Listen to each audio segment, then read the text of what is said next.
The Locked On Podcast Network presents the NFL Big 3 in 30. The three biggest stories in the NFL from our local experts at the Locked On Podcast Network. We bring you the real story, why it matters, what's next, who wins the big game, and more, all in 30 minutes. The NFL Big 3 in 30 starts now with the biggest story in the NFL. I mean, we're back? You are Locked On Cardinals, your daily Arizona Cardinals podcast. Well, this is different. Cardinals get a dub. And like a convincing one. On the road. Against bad defense. But the defense held up. And like, Is the only difference that it was the Cowboys defense? Is that the only difference? Cardinals win 27-17. They don't score in the fourth, but you know. They're up 27-10 going into the fourth. They allowed 10 points to the second best offense in the NFL. 10 points and the blocked punt you don't get credit for. 10 points. Jacoby Brissett looked good. Marv looked good. Trey looked good. The defense looked great. The offensive line looked atrocious. So in for some more people to come in. Thanks for hanging out. We've gone about 15 minutes here, and then immediately going to the squad show right after with Jamil Douglas, Ben Garcia, and myself, where we'll do the full hour. Yeah, I want to do a science experiment really quickly. Drop a 1 in the chat if you think the Cardinals are back. Drop a 2 in the chat if you think that this was just a positive blip for the rest of the season. Curious. Like, I'm not raining on anybody's parade, urinating in anybody's Cheerios. 1 for they're back. 2 for, probably a little bit too little too late. Here's the thing, man. 1.5. Vincey Rascal. Here's the thing. Is Kyler Murray shouldn't be quarterback for the rest of the year. This defense is scary. Like, this defense, they're fully healthy right now, except for B.J. Ojulari. They're fully healthy. So you bring back Garrett Williams, who had multiple impact plays today. You introduce Walter Nolan, and then you have Will Johnson not having to be that alpha, which he has been. But like, dude, you have Max Melton as your third corner. Denzel Burke had his best game by far as an NFL player this year, today. He had the massive breakup on CeeDee Lamb. He had the interception to end the game. They were ball hawking. Like, this was the most enjoyable 60 minutes of football by far this year. And if you look at it, like, truly, so this isn't great for the Monty Austin-Ford haters. This isn't great. Every single Jordan Burch played, but aside from him, every single draft pick from the 2025 draft made a massive impact play today. Walter Nolan was all over the place immediately. For those that watch Locked On Cardinals regularly, first of all, thank you. I'll be doing my full episode Monday, or tomorrow morning, sorry. Not used to the Monday Night Football game. One thing that I harp on, that I'm like, this is what you want to look for a rookie. There's only one thing, really. Are there ever any oh no moments where it's like, oh no, they're not ready to be on an NFL field yet? Walter Nolan and Will Johnson didn't have any of those moments. I'm sure Walter Nolan will get bodied by a veteran left tackle at some point this year, okay? He had a tackle for loss, within the first few snaps of the game. He had a batted ball. He had a sack.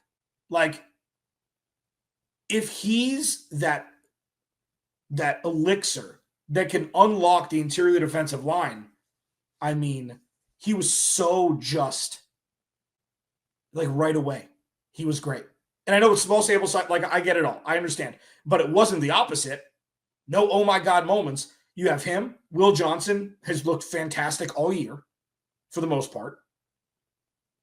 Cody Simon had this forced the fumble on the last fumble. Denzel Burke had that huge pass breakup, and the interception, and Keaton Crawford didn't play as much.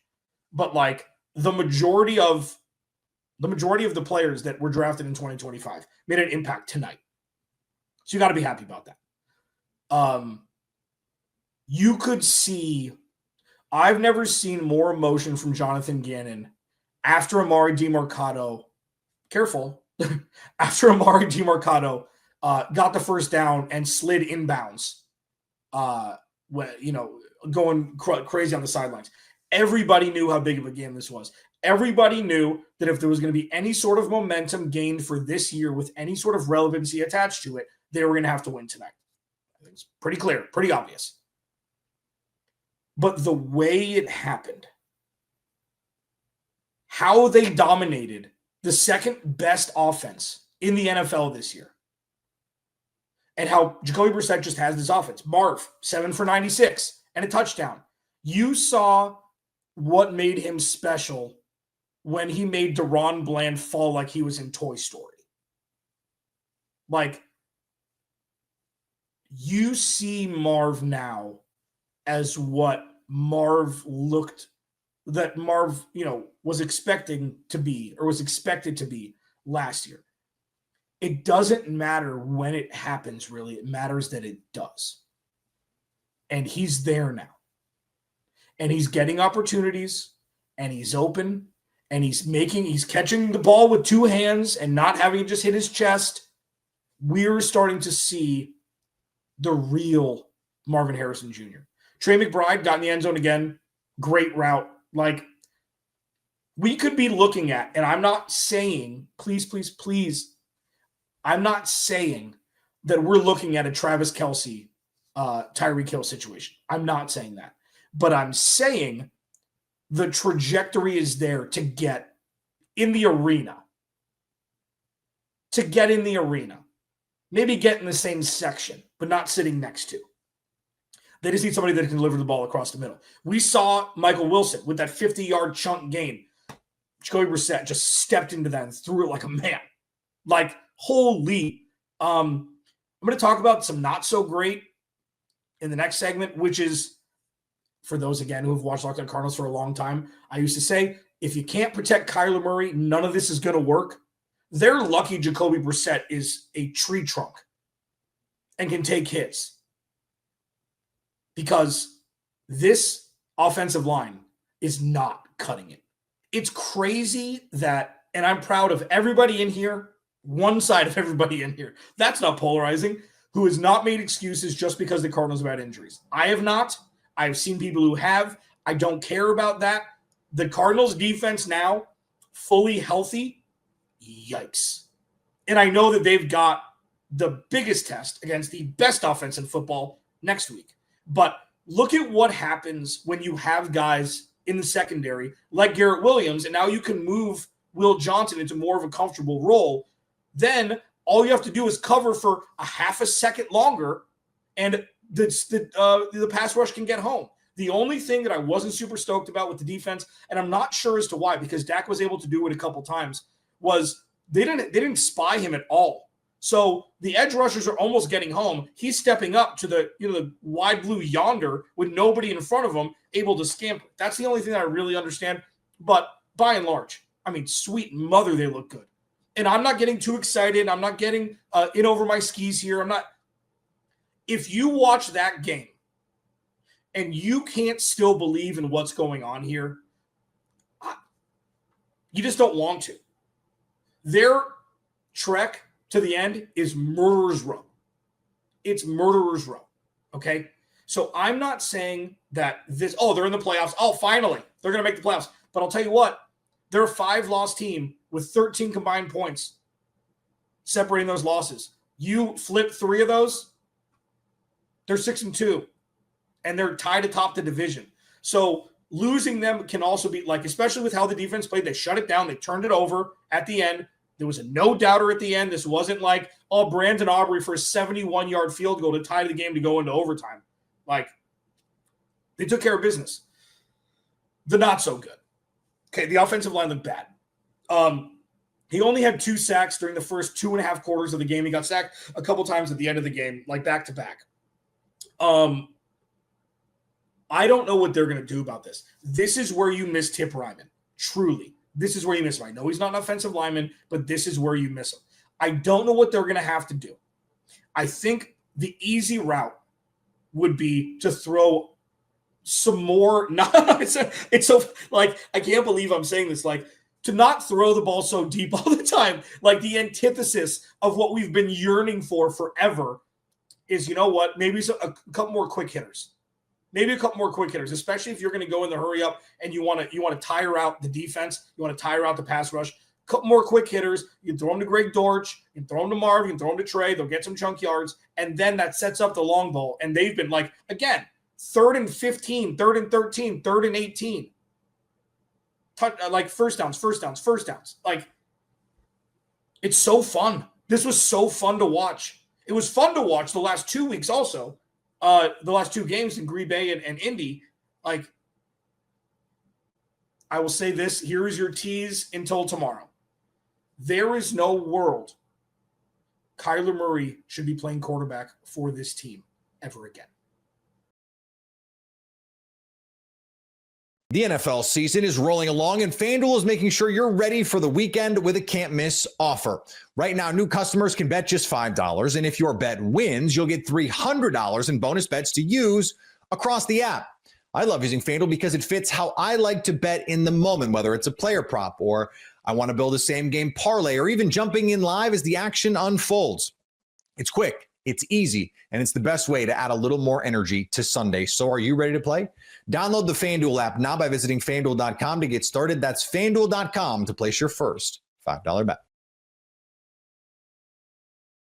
The Dallas Cowboys 2025 season comes to an end in Week 9. You are Locked On Cowboys, your daily Dallas Cowboys podcast. The Cowboys 27-17 lost to the Arizona Cardinals on Monday Night Football. We're going to talk about the offense struggling, the defense doing what the defense generally does. But Landon, it feels like this is the end of the season. You're 3-5-1 going into a bye week. Your 3 wins have come against Russell Wilson, Justin Fields, and then half Jaden Daniels, half Marcus Mariota. And I think the biggest concern for me is it looks like they're getting worse week in and week out. And that's generally not a good sign. Yeah, it's not the right direction to be heading at this point. Yeah, I mean, I think that what's truly frustrating is that the defense doesn't. I don't know. Like, ultimately, if I kind of step away from the game a little bit, I do feel like there were things in the defense that we saw this week that I liked more than I've seen in several weeks. I feel like they were at least applying pressure. And you saw a little bit more man coverage, but again, it was just so fruitless. It was like, ultimately by the time that they were making stops and actually doing things, the Cowboys offense basically was kind of unable to do anything. And it feels like when they get into the situation where they're having to play from behind, the Cowboys offensive magic kind of wears off, right? Yep. They're not a good enough pass protection team right now to play from behind and kind of unleash the offense the same way as when they're playing with the more balanced game set, right? And I think, it creates a terrible situation for the Cowboys where the defense can't stop anybody and the offense is hurting itself trying to catch up, right? And it was never more on display than it feels like tonight, where the Cowboys kind of got into a negative game script quickly early in this game. And even more than that, it felt like Arizona was able to possess the ball. The Cowboys only had 3 real offensive possessions in the first half. And then by the time the Cowboys, actually kind of got into the swing of things, it was already halfway into the third quarter, if not more. So, just a terrible game, and you know, the opposite of complimentary football. Yeah, and we'll get into the offense, we'll get into the defense, but generally, we talked about how important this game was on Monday for the Cowboys to at least keep some hopes for the playoffs alive, right? If you go into the bye week at 4-1, at least you give yourself a chance at mid-November to string together a couple wins. But at 3-5-1, with the way that the conference is set up, where 9 teams have at least 5 wins already, 5 teams already have 6 wins, and with the toughest part of the Cowboys season, their toughest schedule coming up, I mean, it's over, Lynn. And it sucks to be in this spot because we were in this exact same spot at this time last year where your season was over before you got to week 10. You're basically in evaluation mode for the second half of the year. And that's just a crappy part to be in, especially now when you have a healthy quarterback. It's different when like Dak was out for the season last year. Like, okay, you kind of knew it. But to be this bad when your offense is this healthy, it's tough to watch. Yeah, I mean, like there's like a huge difference between mathematically being out of it and, you know, spiritually being out of it. And I mean, I don't ever, however else to put it, talent being out of it. And right now, you know, this was, I mean, look at the schedule. Like, they have. You're not going to play any easier teams than this at home. Like, I mean, you have to go 7-1 over your next 8 games to make the playoffs because you're not making the playoffs at 9-7-1 There's no way. There's no way. If this team like was playing well and they were like, you know, like keeping it close, like they were giving a Herculean effort to keep it within 10 points from the Cardinals with their backup quarterback at home. Like, yeah, I mean it's so over. Like, yeah, and I think the Cowboys aren't going to play a team. They're not going to get a situation. We talked about with Denver, right? That the Cowboys weren't going to necessarily face a tougher opposing defensive situation than playing Denver in Denver, right? You're not going to get a more favorable situation than playing Arizona in Dallas for the rest of the season. And that's not necessarily a huge strike against Arizona. I mean, look at the schedule. Maybe you can say the Raiders, but they're a non-conference team. And that's the point, right? You've got all these conference games, these NFC games that you have still left on your schedule against some of the the teams in the conference, probably the best teams in the conference. And you don't have enough wins to like kind of make yourself within striking distance of the wild card, and you're not even close to where the Eagles are at this point, especially if they win a couple more games to get ahead of you. So yeah, you're in a really bad position, mathematically, and that would be if you had a team to even compete to make it spicy mathematically. Here's the thing. In the second half of this game, like I was obviously rooting for this team to come back. There just wasn't like a lot of juice for me in this game, partly because you can watch this team and realize they're so far away from being a contender. And I think that's the thing for me that has me most discouraged is not only are, we going to have to watch 8 more games of this team, before the year's over, it just feels like they're so far away on defense. And some of the big contracts they've given out, like this is the worst I've ever seen DeRon Bland play. Jake Ferguson got a new deal before the season started, and he played awful. Tyler Smith, I know he's banged up, but he's not playing well. It just seems like the vibes are really bad right now. And I'm sure it's not as bad as it seems, but it feels like we're getting pretty close to rock bottom here.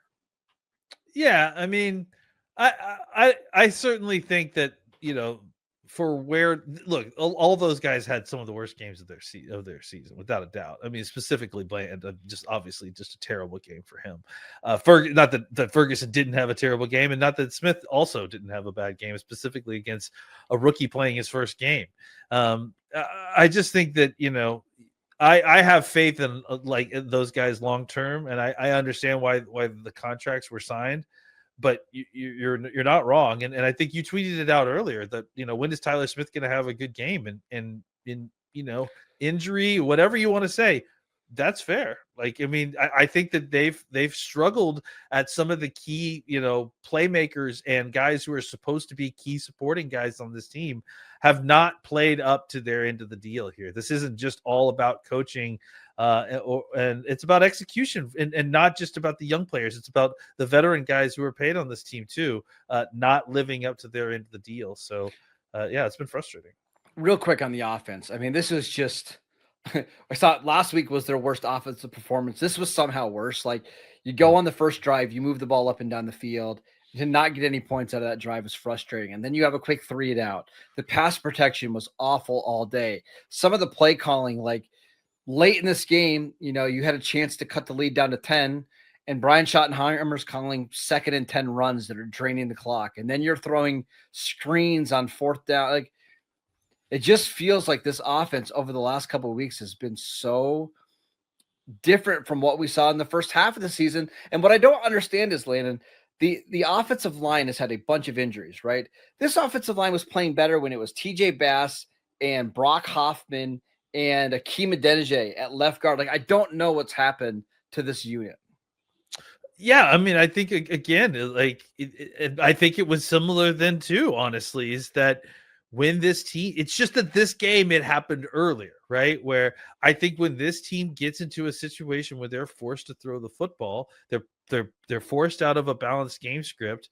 They struggle to consistently protect the quarterback. And I think when they are grounding these guys in the run game a little bit, having the pass as a kind of a change of pace, almost like as a counter punch, it really throws the pass rush off guard, and it kind of helps them handle that situation. It's just consistently we've seen anytime there's a 3rd and long situation, they can't hold up in a straight up, like 5-man protection against a good pass rush. It's just watching this game compared to the Green Bay game when you didn't have CeeDee Lamb and you were without 4 starting offensive linemen at one point.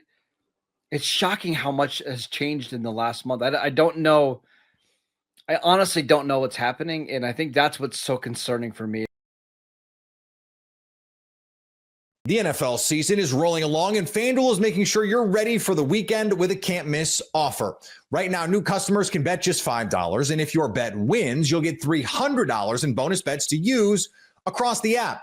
I love using FanDuel because it fits how I like to bet in the moment, whether it's a player prop or I want to build a same-game parlay or even jumping in live as the action unfolds.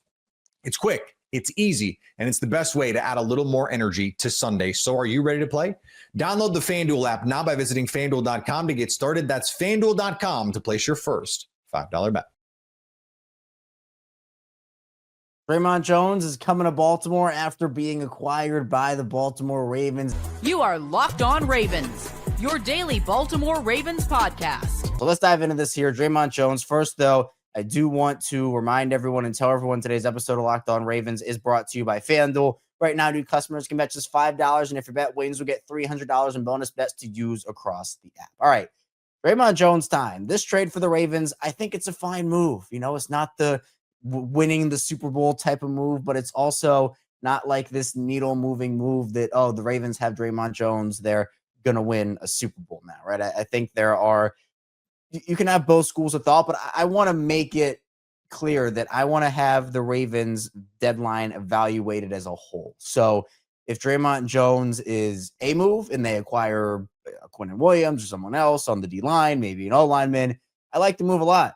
If it's just Dre'Mont Jones, then that's a different conversation. So Dre'Mont Jones, he seems excited to be in Baltimore. He ended up kind of pulling back the curtain a little bit about NFL life.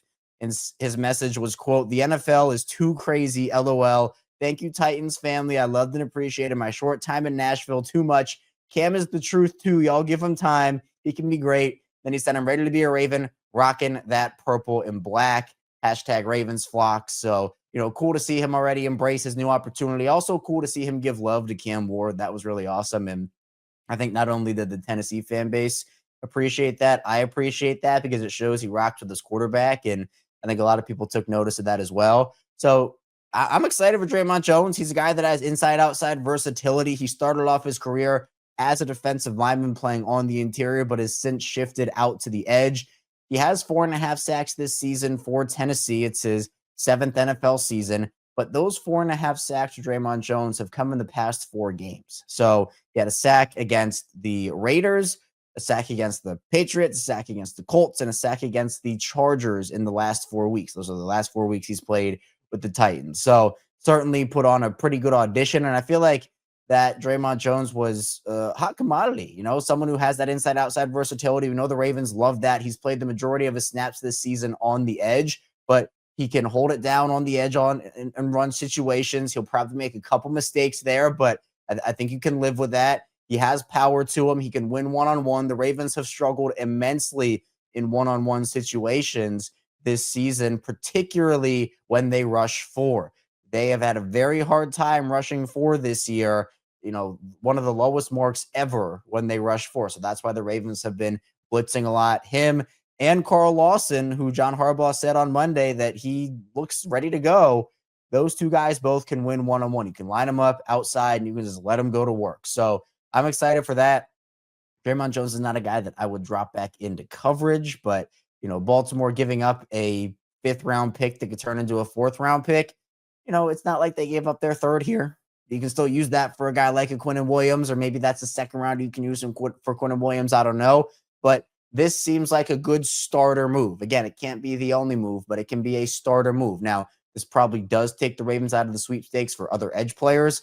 So Kayvon Thibodeau, Jermaine Johnson, Bradley Chubb. I mean, if they do acquire another guy of the same caliber as Dre'Mont Jones, meaning with the versatility, they could maybe go get a guy like Chubb, who you can put technically both on the interior and exterior, but not as like a big D lineman type of guy. Like Dre'Mont Jones is big. He's 6'3", 281. So he truly, you can line him up outside, you can line him up inside. And I know that's part of the reason why Baltimore traded for him, but I'm intrigued. And he goes from a situation in Tennessee that's not competitive to a situation in Baltimore that, they're looking to get back to that. They have a soft schedule. Spent the first 4 years of his career in Denver. He has 35 career sacks over the course of his first 6+ years. He's never had a season below 3.5 sacks, and that 3.5 sack season came during his rookie season. So his career high is 6.5 sacks. He had that both in 2020 and 2022. But again, as he's transitioned over to the outside, he's dropped some weight, and he actually signed a pretty big deal with the Seahawks when Denver ended up letting him go, if I'm not mistaken. He was one of the prizes of that free agent class. And if I remember correctly, he signed, 3 years, $51.5 million deal. But then Seattle ended up moving on. And that's how he found himself in Tennessee on a cheaper deal. It was a 1-year, $8.5 million contract, but this is an expiring deal for Baltimore. So there's not any money on the books for next season. He has a $995,000 base salary, which, is what Baltimore will be on the hook for there. So again, it's a low risk, high reward move that has potential. I think Dre'Mont Jones will be a solid fit in Baltimore. As I mentioned, I don't think he's going to suddenly turn into this 10-sack player. I also don't think he's going to have no impact whatsoever. There were also other players I'm sure that other people wanted and that were potential fits on the edge. Arden Key was another guy in Tennessee that I thought would have been a pretty awesome fit there. I mentioned some of the other bigger names as well. Jalen Phillips, he got traded to the Eagles for a 3rd-round pick. So, that move was off the table for Baltimore. I would have been okay with that. I mean, Jalen Phillips, especially because Miami's eating money, that would have been a deal that I would have been all right with. But the production level's been low for Jalen Phillips this year. You'd have to bank on that potential, which I think would be fine. But, the Ravens clearly felt like I think a lot of this did come down to the versatility because you've lost a ton of your D linemen, right? A ton of your guys. And, you essentially have 2 roster spots in one with Dre'Mont Jones. Like for Patrick McCary, we've talked about on the O-line, right? Where he was 5 roster spots in one, and the Ravens have missed that versatility this season. Dre'Mont Jones can help you in multiple different spots, free up snaps from Mike Green and pure pass rush situations and take a little off of his plate and kind of allow him to kind of do his thing, which I think is really cool. So all of those are positives for Dre'Mont Jones. But again, I want to see the move stacked up against everything else the Ravens do or maybe don't do during this trade deadline. Again, I don't know at the time of this recording what happens. I'm recording this on Monday before Tuesday's deadline, so I'm not sure. But hopefully the Ravens will compliment Dre'Mont Jones in that deal with a move or 2 more. I'd say 1 to 2 moves is probably realistic. I'm not expecting anything more than 2 other moves. 1 is probably the prediction I will have, but we'll see. A lot of exciting things. I think Dre'Mont Jones brings you a level of physicality and experience that can help this defense out, because right now you just needed someone who was better than David Ojabo. You needed a body in there. And look, he's better than what they have from the majority of these guys on the roster right now. And he now becomes the Ravens' leading sack guy with 4.5. So new sack leader alert in Baltimore. We'll see if they end up getting a guy who surpasses him at the deadline.